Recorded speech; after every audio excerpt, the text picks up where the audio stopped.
Assalamualaikum warahmatullahi wabarakatuh. Baik, jadi kita masih bicara di wilayah preservasi dan konservasi arsip. Nah, kali ini tema kita adalah faktor internal penyebab kerusakan arsip ini. Nah, faktor internal penyebab kerusakan arsip sekurang-kurangnya ada 3, yaitu yang pertama, sifat alami dari kertas dan zat atau aditif yang digunakan untuk membuat bubur kertas. Yang kedua, yaitu faktor-faktor yang terpapar selama proses manufaktur, ya, misalnya air suling, oksidasi logam dan lain-lain, itu menjadi bagian penting yang berpengaruh terhadap kerusakan arsip. Nah, begitu juga tinta, oksidasi tinta itu juga menyebabkan kerusakan kertas yang sulit diperbaiki. Nah, kemarin kita bicara mengenai tinta, karakter tinta, dan seterusnya. Ini. Nah, sifat alami kertas, ya, jadi kertas buatan tangan atau handmade itu mempunyai dasar serat nabati yang bagus. Nah, biasanya kalau menggunakan bahan dasar serat nabati itu tahan terhadap kerusakan, ya, dibanding kertas buatan pabrik, ya, dengan bahan dasar bubur kayu ini.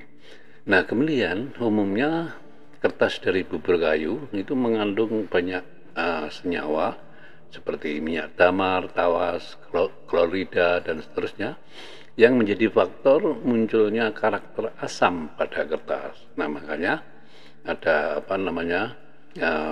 nanti pada perawatan kertas itu ada proses mengukur keasaman dan kemudian menghilangkan asam, ya, pada kertas itu.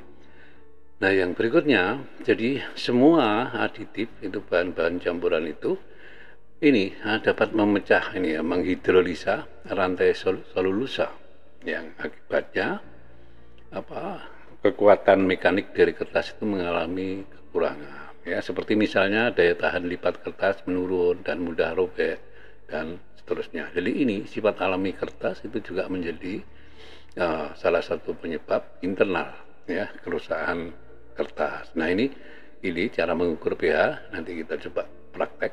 Jadi pH kertas yang aman netral itu antara 6 sampai 8. Tapi kalau di bawah 6 ini sudah asamnya sangat banyak, ini cepat sekali rusak.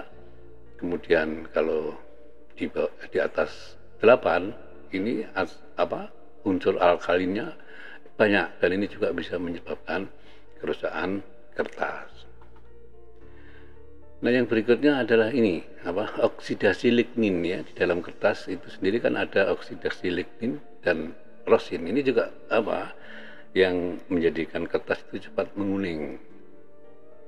Kemudian juga ini keasaman kertas ini biasanya diukur dalam bentuk pH, ya, konsentrasi ion hidrogennya itu.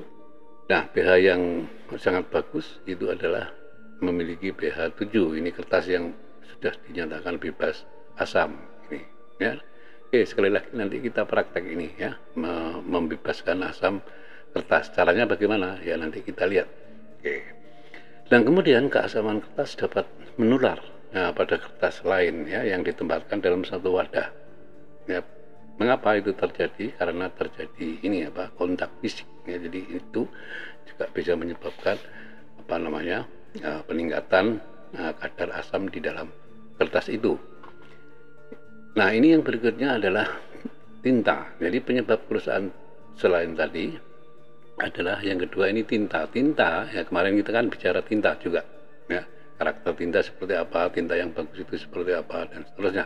Nah, tinta metaloasam ini kan terdiri dari unsur garam dan logam. Ini menghasilkan asam sulfat yang mempunyai efek korosif, ya, jadi merusak kertas. Ini tinta jenis yang bahan dasarnya garam, ya, dan ada campuran unsur logamnya ini. Kemudian kerusakan yang lainnya yang diakibatkan oleh tinta ini adalah ini, ya, kalau mengandung ini dua unsur ini, kertas yang kosong pun itu bisa, yang berdekatan dengan tinta itu juga bisa rusak. Ini. Kemudian ada tinta jenis verdigris. Nah, kemarin kita itu melihat karakter tinta. Nah, verdigris ini biasanya yang digunakan untuk ini ya, tinta untuk peta. Nah, kemarin kan kita bicara tinta yang digunakan untuk peta ya, kemudian yang digunakan di arsitekturan dan seterusnya itu. Nah, ini menyebabkan kerusakan tinta, kerusakan kertas ya. Jadi jenis tinta juga mempengaruhi proses perusahaan kertas. Nah, yang berikutnya ini adalah aksesoris. Nah, biasanya di kantor-kantor kita sering melihat bagaimana seperti kalau dalam bahasa kita itu ada staplers macam-macam itu ya. Ini banyak, ada tape binding, com binding, coil binding, book binding, booklet making. Ini juga aksesoris termasuk staplers itu juga mempunyai pengaruh besar terhadap kerusakan kertas. Ini contohnya kertas yang yang menggunakan aksesoris ini ya. Ini ya, sekalipun aksesoris ini tidak mempengaruhi kerusakan kertas yang sangat parah, tetapi ini juga bisa menimbulkan kerusakan yang bersifat lokal ya di kertas itu sendiri. Nah, ini gambarnya ya.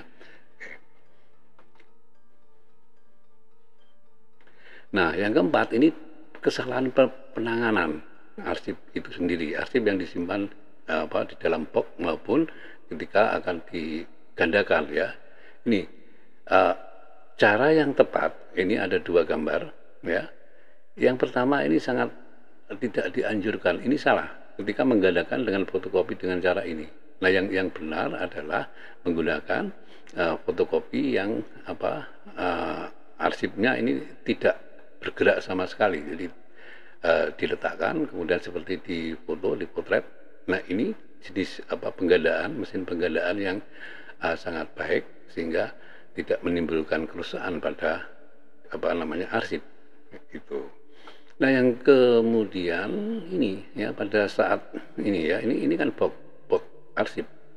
Nah, ini juga box arsip ya. Di antara dua gambar ini yang paling benar dari penanganan adalah yang ini, gambar yang ini. Nah, gambar yang ini salah ya, sekalipun tidak menimbulkan kerusakan yang sangat parah, tetapi kalau sering dilakukan penanganan seperti ini, maka kerusakan box itu juga akan mempengaruhi kerusakan arsip yang ada di dalam box ini ya. Ini jadi itu faktor internal yang menyebabkan terjadinya kerusakan arsip. Oke, saya kira sampai di sini. Terima kasih. Assalamualaikum warahmatullahi wabarakatuh.